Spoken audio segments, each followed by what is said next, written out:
अस्सलाम वालेकुम स्टूडेंट्स। आज हम unit number 8 properties of matter की एक्सरसाइज को करने की कोशिश करेंगे। आज हम न्यूमेरिकल तो नहीं करेंगे, मल्टीपल चॉइस क्वेश्चंस करेंगे और साथ में एक्सरसाइज के शॉर्ट क्वेश्चंस देख लेंगे। उसके अलावा टेस्ट सोल्यूशन भी देखेंगे। पहला जो हमारे पास बेटे आ जाता है इसका MCQs, वो कहते हैं कि वाटर फ्रीजेज एट, वाटर कौन से पॉइंट पे जाके फ्रीज होता है, वो 32 फ़ारेनहाइट पे जाके फ्रीज हो जाता है। नॉर्मल ह्यूमन बॉडी टेम्परेचर कितना होता है? 37 सेल्सियस होता है, 37 सेल्सियस होता है। मरकरी जो है वो इस्तेमाल किया जाता है थर्मोमेट्रिक मटेरियल के तौर पे मरकरी क्यों इस्तेमाल किया जाता है? क्योंकि उसकी यूनिफॉर्म थर्मल एक्सपेंशन होती है और उसका फ्रीजिंग पॉइंट बहुत लो होता है और स्मॉल उसकी बेटे हीट कैपेसिटी होती है। ये सारी चीज़ें उसके अंदर मौजूद होती हैं, तो इसका आंसर आ जाएगा all of the above properties. इनमें से कौन से मटेरियल की लार्ज स्पेसिफिक हीट कैपेसिटी है? वो है बेटे water. Which of the following material has a large value of temperature coefficient of linear expansion? Temperature coefficient of linear expansion किसका ग्रेटर है? वो बेटे ब्रास का है। और कहता है कि बीटा की वैल्यू मालूम करनी है आपने, ठीक है, आपने बीटा की वैल्यू को मालूम करना है। अगर आपके पास अल्फ़ा हो 2 मल्टीप्लाई 10⁻⁻⁵ पर केल्विन, तो आपको पता है कि आपने बेटे बीटा का जो फॉर्मूला पढ़ा हुआ है वो क्या पढ़ा हुआ है, जो आपने वॉल्यूम एक्सपेंशन में पढ़ा था कि जो हमारा बीटा है वो किसके इक्वल हो जाता होता है बेटे? Beta is equal to 3 alpha, ठीक है। अब हमारे पास यहाँ पे अल्फ़ा किसके इक्वल है जी? 2 मल्टीप्लाई 10⁻⁵ के। तो मैं यहाँ पे बेटे क्या लिख दूंगा? इक्वल का साइन, 3 मल्टीप्लाई अल्फ़ा की वैल्यू 2 मल्टीप्लाई 10⁻⁻⁵ पर केल्विन। अच्छा बेटे अब यहाँ पे जब ये 3 2 के साथ मल्टीप्लाई हो जाएगा तो ये हमारा आंसर बन जाएगा जी 6 मल्टीप्लाई 10⁻⁻, और ऊपर पावर उसकी आ जाएगी बेटे 5 पर केल्विन, ठीक है। ये इसका आंसर आ जाएगा। अब यहाँ पे गलती से उन्होंने 15 लिख दी है, ये 5 ही है ना यहाँ पे, तो इसका आंसर हो जाएगा हमारे पास बी। फिर कहता है a large water reservoirs keeps the temperature of near land moderate due to, ये बेटे किस वजह से होता है? ये हमारे पास होता है जी large specific heat of water की वजह से। Which of the following effects evaporation, कौन सी चीज़ें बेटा एवेपोरेशन को इफेक्ट करती है? क्या टेम्परेचर इफेक्ट करता है? Surface area of liquid depend करता है? विंड डिपेंड करता है? क्या ये इफेक्ट करता है? जी बेटा ये सारी चीज़ें इसको इफेक्ट करती हैं, तो इसका हमारे पास एग्जैक्ट आंसर हो जाएगा all of the above. Next हमारे पास इसके शॉर्ट क्वेश्चंस हैं।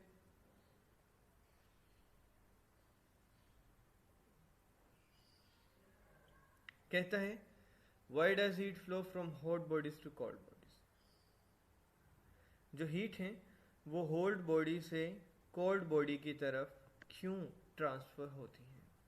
तो आपको पता है कि जब हमने ये चैप्टर शुरू किया था हमने एक इंपॉर्टेंट चीज सीखी थी कि जो हीट है वो हमेशा ट्रांसफर होती है from hot part to cold part. कहते हैं the heat flows from hot body to the cold body due to difference of temperature between them. उन दोनों का टेम्परेचर डिफरेंस होने की वजह से जो हीट है बेटे वो हॉट से कोल्ड पार्ट की तरफ जो है ट्रांसफर हो जाती है। फिर आ जाते हैं जी define the terms heat and pressure. Heat और प्रेशर को आपने डिफाइन करना है, वो क्या होता है? सबसे पहले हीट एंड टेम्परेचर को, टेम्परेचर की डेफिनेशन है हमारे पास। टेम्परेचर क्या है? Temperature of a body is the degree of hotness और coldness of the body. Temperature हमें बताता है किसी भी बॉडी के डिग्री के बारे में कि ये इसके अंदर कितना हॉट टेम्परेचर मौजूद है या कितना कोल्ड टेम्परेचर मौजूद है, कितना कोल्डनेस है ये। हीट क्या होती है? कोल्ड टेम्परेचर नहीं, कितना कोल्डनेस है ये। हीट क्या है बेटा? Heat is the energy date is transferred. Heat बेटा एक एनर्जी है जो हमेशा ट्रांसफर होती है। कहाँ को ट्रांसफर होती है? From one body to the other, एक बॉडी से दूसरी बॉडी में, जब थर्मल कॉन्टैक्ट इनका एक दूसरे के साथ आता है। देखिए ना, thermal contact with each other, एक दूसरे का जब इनका थर्मल कॉन्टैक्ट होता है। और जब थर्मल कॉन्टैक्ट होता है तो रिजल्ट क्या निकलता है, इन दोनों का टेम्परेचर डिफरेंस होता है। टेम्परेचर डिफरेंस होने की वजह से बेटे क्या होता है, हीट ट्रांसफर हो जाती है from one part two another part. What is mean by internal energy of a body, internal energy बेटा बॉडी की क्या होती है, कहते हैं one heat enters a body it becomes it's internal energy. जब बेटा हीट किसी बॉडी में एंटर हो जाती है ना तो वो उसकी क्या बन जाती है, इंटरनल एनर्जी बन जाती है। फिर आ जाता है व्हाट इज थर्मोमीटर, थर्मोमीटर क्या है, why mercury is preferred as thermometric substances, mercury को क्यों प्रेफर किया जाता है कि ये थर्मोमेट्रिक सब्सटेंस है। A device that is used to measure the temperature of a body is called thermometer। अब मर्करी को क्यों प्रेफर किया जाता है, क्योंकि कि ये थर्मोमेट्रिक सब्सटेंस है। और जब हमने टॉपिक पढ़ा था, ये मर्करी वाला टॉपिक था जिसमें हमने ये सीखा था कि थर्मोमेट्रिक सब्सटेंसेस होती हैं, उसकी कुछ प्रॉपर्टीज़ हमने पढ़ी थी, आपने इसके साथ उसकी प्रॉपर्टीज़ लिख देनी है। Explain the volumetric thermal expansion, volumetric यानी वॉल्यूम का थर्मल एक्सपेंशन, और लेंथ का थर्मल एक्सपेंशन जो हमने पढ़ा था। लॉन्ग क्वेश्चन जो हैं बेटे दो, ये कल जो हमने एक टॉपिक पढ़ा ये वही है। Define the specific heat and how would you find the specific heat of a solid, ये भी एक लॉन्ग क्वेश्चन है। स्पेसिफिक हीट की यहाँ पे डेफिनेशन देख लेते हैं। लॉन्ग क्वेश्चन हम बहुत डिटेल में बेटा इसको पढ़ चुके हैं, इसको डिफाइन करने की ज़रूरत नहीं है, फिल वक्त मैं सिर्फ आपको शॉर्ट डेफिनेशन इसकी बता देता हूँ। यहाँ पे वो हमें कहता है जी कि जो अमाउंट ऑफ हीट है जो चाहिए होती है किसी भी बॉडी को, यानी कि 1 kg मास के टेम्परेचर को 1 केल्विन तक इंक्रीज़ करने के लिए वो हीट हमारे पास क्या हो जाती है, स्पेसिफिक हीट हो जाती है। नेक्स्ट बेटा इसका क्वेश्चन क्या है वो देख लेते हैं। अच्छा, जो लॉन्ग क्वेश्चन है जो हम डिटेल में पढ़ चुके हैं, मैं उसको फिल वक्त स्किप कर रहा हूँ, मैं उसको डिटेल में नहीं लेके जा रहा। Define and explain latent heat of fusion क्या होती है, कहता है हीट एनर्जी, ये भी हमने बहुत डिटेल में टॉपिक पढ़ा हुआ है। और कहता है जो हीट एनर्जी होती है जो चाहिए होती है हमें किसी भी बॉडी के मास को, यूनिट मास को चेंज करने के लिए लिक्विड स्टेट में, सॉलिड स्टेट से लिक्विड स्टेट में, और उसके मेल्टिंग पॉइंट को क्या करते हुए, मेल्टिंग पॉइंट को without change in its temperature, यानी उसके टेम्परेचर में कोई भी हमने चेंजिंग नहीं करनी और उसके मेल्टिंग पॉइंट को हमने जो है ना वो डिस्टर्ब करना है। यानी कि आसान से अल्फाज में हमने क्या इसमें पढ़ा था कि जो हीट एनर्जी हमें चाहिए होती है चेंज करने के लिए किसी भी मैस वाले सब्सटेंस को सॉलिड से लिक्विड स्टेट में कन्वर्ट करने के लिए बगैर उसके टेम्परेचर को चेंज करते हुए। Is it clear? मैथमेटिकली हमने क्या पढ़ा था कि जो एच एफ है और H for heat, F for fusion, ठीक है। जो एच एफ है हमारे पास वो बेटा क्या है जी, delta Q F over M, delta Q F over M हो जाएगा। तो जो आइस है वो चेंज हो जाती है 0 सेल्सियस पर पानी में।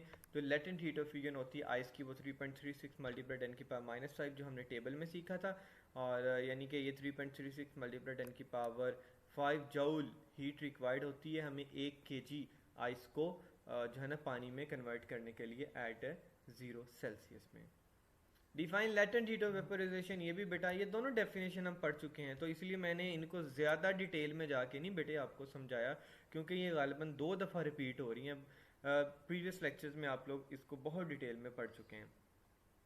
लेटेंट हीट ऑफ वेपोराइजेशन क्या होता है, कहता है जो क्वांटिटी होती है हीट की जो चेंज कर देती है यूनिट मास ऑफ लिक्विड को कम्प्लीटली गैस में।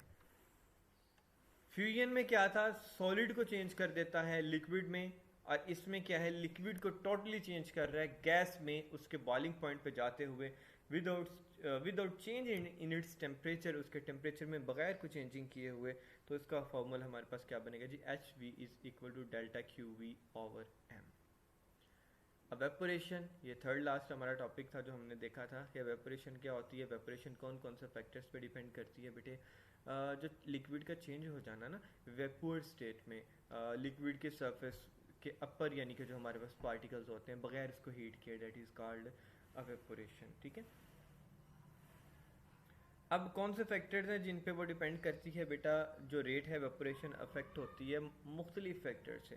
पहला आ जाता है हमारे पास टेम्परेचर, कहता है कि अगर वेपोरेशन वेपोरेशन तो डायरेक्टली प्रोपोर्शनल है टेम्परेचर के, अगर वेपोरेशन फास्टर होती है तो इसका मतलब टेम्परेचर भी बहुत ज़्यादा, अगर वेपोरेशन कम होती है तो इसका मतलब कि हमारे पास टेम्परेचर भी बेटे उस जगह का बहुत कम आ जाता है। सरफेस एरिया किस तरीके से, इसके हमने एक एग्जांपल पढ़ी थी कि अगर आपने एक कपड़ा है उसको पानी के अंदर भिगो, दो कपड़े हैं उसको आपने पानी के अंदर भिगो दिया है अच्छे से, अब एक को तो आप बहुत फैला के जो है ना वो हैंग कर रहे हो, और दूसरे को आप जो है ना वो बोल टाइप बना के वो हैंग कर रहे हो, तो आप क्या चीज़ ऑब्जर्व करोगे कि जो हमारे पास फैला के कपड़ा जो है सुखाने के लिए डाला हुआ है वो जल्दी सूख जाएगा, क्योंकि उसका सरफेस एरिया ज़्यादा है। जब सरफेस एरिया ज़्यादा होगा तो वहाँ पे चांसेस बहुत ज़्यादा होते हैं एवेपोरेशन के, और जो आपने रोल करके हुए रखा हुआ है उसका सरफेस एरिया बहुत कम है, और उसके चांसेस जो है ना बेटे बहुत कम हो जाएंगे एवेपोरेशन के, ठीक है। विंड के हवा, जो हवा होती है ना बेटा वो ब्लो करती है किसी भी लिक्विड के अपर सरफेस पर। जब वो ब्लो करती है तो उसके जो है ना लिक्विड पार्टिकल्स होते हैं उनके मोशन को वो इंक्रीज़ कर देती है। जब वो उनके मोशन को इंक्रीज़ कर देती है तो वो लिक्विड पार्टिकल जो सिर्फ एस्केप आउट होने ही वाले होते हैं उसकी सतह से वो ज़्यादा चांसेस होते हैं कि वो क्या हो जाते हैं, एवेपोरेट हो जाते हैं, क्योंकि उनकी जो काइनेटिक एनर्जी मालिक्यूल्स की होती है वो बहुत ज़्यादा हो जाती है, जिससे वो एस्केप आउट हो जाते हैं। ये थे बेटा आई थिंक सो हमारे सारे शॉर्ट क्वेश्चन जो कंप्लीट हो चुके हैं। उसके बाद आ जाते हैं हम अपने टेस्ट सोल्यूशन की तरफ कि उसमें हमने कौन कौन सी चीज़ें देखी थी।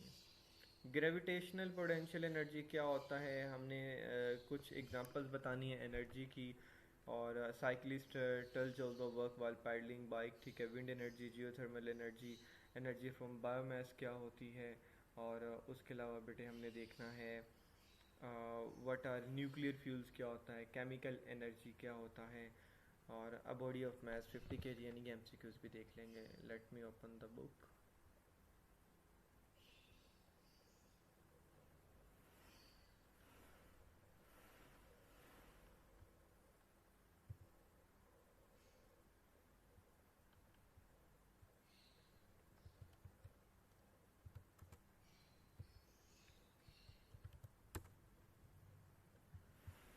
यूनिट नंबर 6 के थे वो।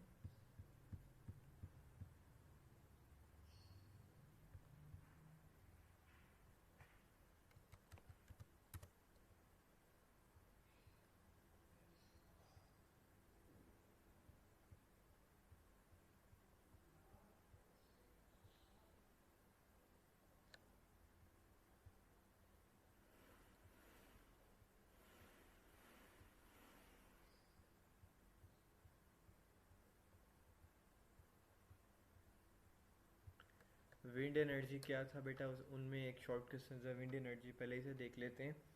कहते हैं विंड एनर्जी इस्तेमाल हो रही है एनर्जी के सोर्स पर सदियों से, ठीक है। और इससे क्या किया जाता है, पावर सेलिंग शिप्स को अगर देखा जाए जो समुद्रों में मूव करती हैं, और वो विंड एनर्जी का इस्तेमाल करते हुए from one place to another place move करती हैं। अगर विंड मिल्स की बात की जाए या विंड टरबाइंस की बात की जाए, विंड टरबाइंस एक बहुत यूज़फुल मेथड है इलेक्ट्रिसिटी को प्रोड्यूस करने के लिए। यूरोप कंट्रीज़ में जो है ना बहुत ज़्यादा फार्म्स लगे हुए हैं विंड एनर्जीज विंड टरबाइंस के, और यूनाइटेड स्टेट में 1300 मेगावाट की जो है ना बिजली इससे पर डे के हिसाब से प्रोड्यूस की जा रही है, और कुछ यूरोप कंट्रीज़ में जो है वो 100 पर डे के हिसाब से इसको प्रोड्यूस किया जा रहा है।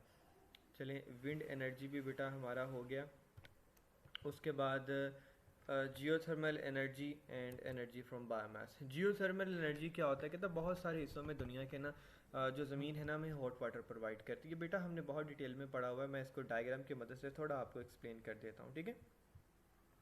यहाँ पे क्या देखा जाता है कि वो हॉट मोल्टन एरिया जहाँ पे मैग्मा पाया जाता है, और रॉकी एरियाज़ में वहाँ पे ड्रिलिंग की जाती है। ड्रिलिंग की मदद से दो सुराख किए जाते हैं, कुछ यूँ बेटा यू शेप्ड के, ठीक है।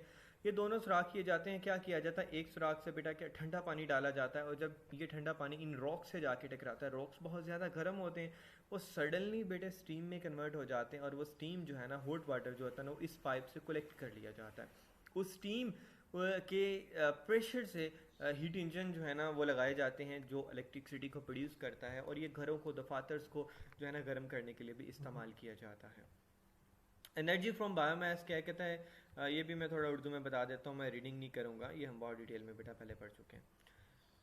बायोमास बेटा प्लांट और एनिमल्स का जो है ना वेस्ट मटेरियल होता है जिसको आप बर्न करते हैं एज ए फ्यूल के तौर पे, और जो बायोमास होते हैं गार्बेज होते हैं वेस्ट मटेरियल होता है प्लांट्स का, लाइक शुगर कैन हो गया, शुगर कैन वगैरह, ये जो वेस्ट मटेरियल है ना, ये हम इस्तेमाल करते हैं रन करने के लिए पावर प्लांट्स को, इन्हें बर्न करते हैं। बहुत सारी इंडस्ट्रीज़ है ना बेटा, ये फॉरेस्ट प्रोडक्ट्स का इस्तेमाल करती है इलेक्ट्रिसिटी को प्रोड्यूस करने के लिए।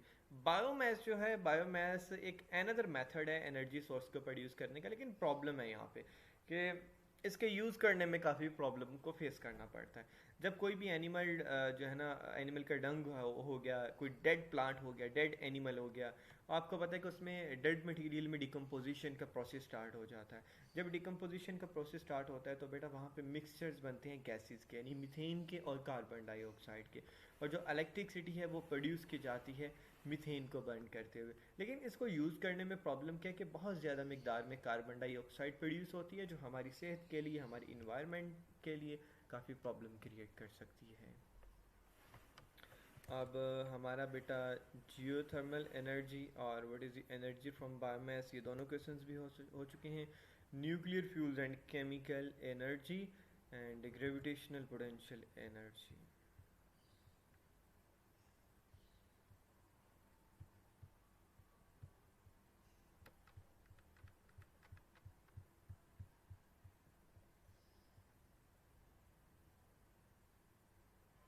न्यूक्लियर फ्यूल्स क्या होता है? कहते हैं जो न्यूक्लियर पावर प्लांट्स हैं ना, वो एनर्जी को गेट करते हैं फिजन रिएक्शन की मदद से, यानी कि वहाँ पे तोड़ फोड़ का अमल हो जाता है। कहते हैं ड्यूरिंग फिजन रिएक्शन, फिजन मतलब टूटना, जब फिजन रिएक्शन होता है ना, तो जो हैवी एटम होते हैं लाइक यूरेनियम एटम्स हो गए, वो स्प्लिट हो जाते हैं, मतलब टूट, स्प्लिट का मतलब टूट जाना, इनटू स्मॉलर पार्ट्स, छोटे हिस्सों में। जब हम लार्ज अमाउंट ऑफ एनर्जी उस सूरत में रिलीज हो जाती है, जब लार्ज एटम जो है ना स्प्लिट होता है छोटे हिस्सों में। जो न्यूक्लियर पावर प्लांट्स है ना, वो न्यूक्लियर रेडिएशन की मदद से बहुत ज़्यादा अमाउंट ऑफ हीट को रिलीज़ करता है, और वो हीट इस्तेमाल होती है पावर प्लांट्स को चलाने के लिए। देन बहुत इससे डिसएडवांटेज इसका ये भी आ जाता है कि बहुत सारी जो हीट है ना, वो इन्वायरमेंट में वेस्ट हो जाती है। न्यूक्लियर फ्यूल्स भी बेटा हो गया, मैं बोल्ड कर रहा हूँ जो जो हो गए। उसके बाद कौन सा है जी? केमिकल एनर्जी क्या होता है?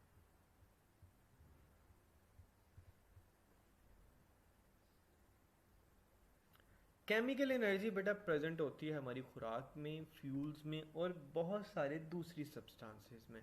हम इसको हासिल करते हैं जब हम खुराक खाते हैं, उससे एनर्जी हासिल होती है, यानी कि मुख्तलिफ सब्सटेंसेस से ना जो केमिकल रिएक्शंस हो रहे होते हैं। मिसाल के तौर पे अगर आप लकड़ी को, कोयले को या कुदरती गैस को हवा की मौजूदगी में जलाते हो ना, तो केमिकल रिएक्शन होता है, जिससे बहुत सारी जो एनर्जी है ना, हीट के फॉर्म में और लाइट के फॉर्म में जो है ना रिलीज़ होती है।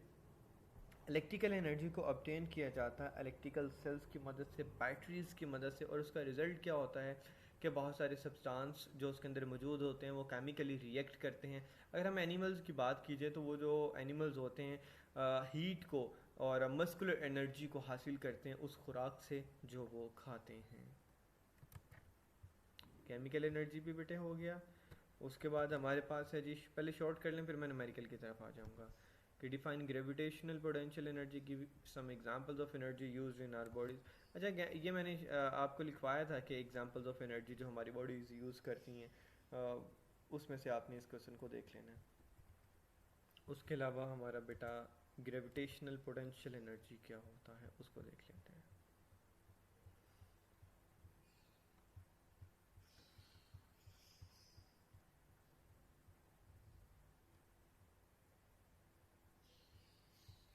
यानी ग्रेविटी की मदद से जो एनर्जी जो है ना वो लगती है, आई थिंक सो ये प्रीवियस चैप्टर का क्वेश्चन लिखा गया है इसमें।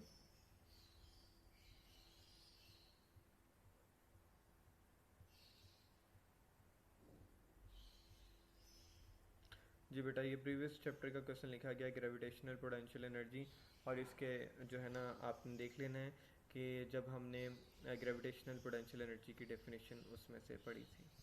उसके अलावा न्यूमेरिकल है जी, एक साइकिलिस्ट है वो 12 जूल ऑफ वर्क डन करता है, व्हाट इज़ हिज एफिशिएंसी, उसकी एफिशिएंसी क्या होगी, यही वो न्यूमेरिकल है, हम उसको देख लेते हैं। एक साइकिलिस्ट है वो 12 जूल ऑफ यूज़फुल वर्क करता है पैडलिंग करते हुए, और हर 100 जूल्स के जो है ना वो जो वर्क डन करता है तो वो फूड एनर्जी को इस्तेमाल करता है जो उसने खाई होती है, जो गेट की होती है। व्हाट इज़ जो है ना हिज एफिशिएंसी, उसकी एफिशिएंसी क्या होगी उसको हम देख लेते हैं बेटा। यूज़फुल वर्क डन 12 जॉल हुआ बेटे, और एनर्जी जो साइकिलिस्ट ने यूज़ की वो 100 जॉल थी। एफिशिएंसी क्या जी 12 divided by 100 which is equal to 0.12 joule. Efficiency percentage निकालनी है तो आंसर को हमने 100 के साथ मल्टीप्लाई कर देना which is equal to 12%। A body has a mass of 50 kg raised at a height of 3 meter. What is its potential energy? हमने पोटेंशियल एनर्जी इसकी फाइंड करनी है। पोटेंशियल एनर्जी का क्या फॉर्मूला पढ़ा हुआ है जी आपने? Potential energy is equal to mgh, यानी मास ग्रेविटी हाइट। अब बॉडी, एक बॉडी उसका मास बेटा 50 kg है, वो 3 मीटर की हाइट तक उठाया जाता है उस वेट को, और ग्रेविटी की वैल्यू 10 मीटर पर सेकंड स्क्वायर है जो यूनिवर्सल है। और सिंपल आपने इन सब को मल्टीप्लाई कर देना, यानी मास, हाइट और ग्रेविटी को, तो उसका आंसर हमारे पास आ जाएगा जी 1500 जॉल। ये शॉर्ट के लिहाज से बेटा एमसीक्यूज हैं, इनको आपने देख लेना। Gravitational potential energy, potential energy वाले टॉपिक में ये प्रीवियस चैप्टर की डेफिनेशन नहीं है, ये यूनिट नंबर 6 की ही डेफिनेशन है, जिसका आंसर बेटा हमें यहाँ पे मिलेगा ग्रेविटेशनल पोटेंशियल एनर्जी का। ग्रेविटेशनल पोटेंशियल क्या एनर्जी, कौन सी एनर्जी होती है? कहते हैं ग्रेविटेशनल पोटेंशियल एनर्जी ऐसी एनर्जी होती है जो बॉडी पोजेस्ट करती है अपनी हाइट की वजह से। अगर हम हैमर है ना बेटे, हैमर को क्या करते हैं, ऊपर ले जाके किसी भी कील को लगाना हो तो हम पीछे से लेके जाके उसके ऊपर हिट करते हैं, यानी वो हाइट पे लेके जाके उसको रिलीज करते हैं। और ऐसी एनर्जी जो बॉडी गेट करती है अपनी हाइट की वजह से, that is called gravitational potential energy. हमारे सारे सोल्यूशन वर्क भी हो गया, और कल इंशाल्लाह हम इसके यूनिट नंबर 8 के बेटा न्यूमेरिकल्स करेंगे अनसॉल्व्ड। होप्स सारी चीज़ें आपको अच्छे से क्लियर होगी होंगी।